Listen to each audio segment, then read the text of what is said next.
Hi friends, इस video में हम आपको ट्यूबरक्लोसिस के बारे में बताने वाले हैं, यानी कि टीबी के बारे में। ठीक है friends, what is the main causes of tuberculosis. Tuberculosis के मुख्य कारण क्या हैं। Tuberculosis is caused by a bacterium called Mycobacterium tuberculosis.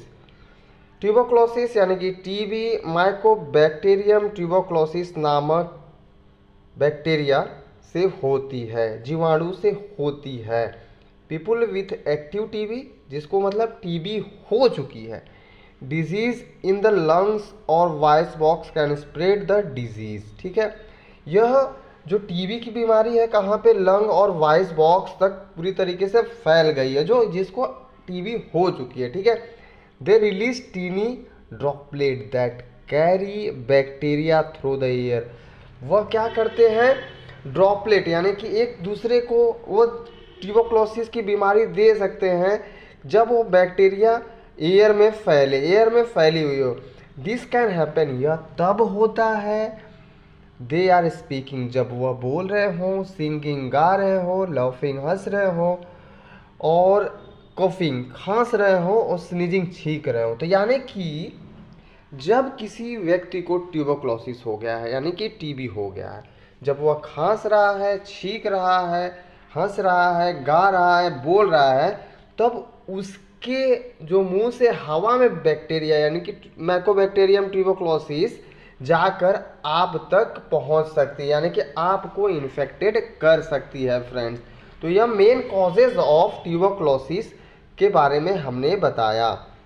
अब इसके सिम्टम्स क्या होते हैं। सिम्टम्स ऑफ ट्यूबरक्लोसिस, ट्यूबरक्लोसिस के सिम्टम्स, कफ यानी कि खांसी, coughing up of blood of और म्यूकस, यानी कि खांसी भी आएगी, ब्लड भी आएगा, वह ब्लड म्यूकस में भी आ सकता है, बलगम में। चेस्ट पेन होगा, sharp chest pain. Okay friend, sharp chest pain होगा, यानी कि बहुत तेज चेस्ट में दर्द होगा, विथ ब्रीदिंग और कफिंग, जब आप सांस ले रहे हो या खांस रहे हो उस वक्त। फीवर होगा आपको, हाई टेम्परेचर यानी कि 100 डिग्री फ़ारेनहाइट तक आपको या उससे ऊपर फीवर हो सकता है, विथ चिल यानी कि ठंड के साथ में। रात में नाइट स्वेटिंग यानी रात में पसीना हो सकता है, वेट लॉस हो सकता है फ्रेंड्स ट्यूबरक्लोसिस के पेशेंट को। अब आते हैं ट्रीटमेंट पे। ट्रीटमेंट क्या लेंगे। ट्रीटमेंट में आप लेंगे tuberculum dilation 6CH potency, SBL की मेडिसिन्स है जो होम्योपैथिक है, बहुत सेफ है ट्यूबरक्लोसिस पेशेंट के लिए, कोई साइड इफ़ेक्ट्स नहीं है। डोज के बारे में हम जान लेते हैं friends. Dose as, body weight के हिसाब से और उस पेशेंट की पिछली हिस्ट्री जो होती है डिजीज़ की, उस हिसाब से डोज प्रिस्क्राइब किया जाता है। इसलिए use as directed by health care professional, health care professional के द्वारा ही इस औषधि को लीजिए, जितना वो डोज बताएं, जब तक बताएं।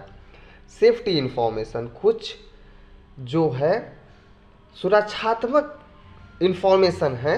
Read the label carefully before use, आप सावधानी पूर्वक लेबल को पढ़ें यूज करने से पहले।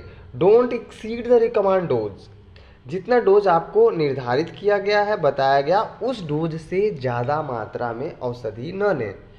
Keep out of reach of children, बच्चों से इस औषधि को दूर रखें।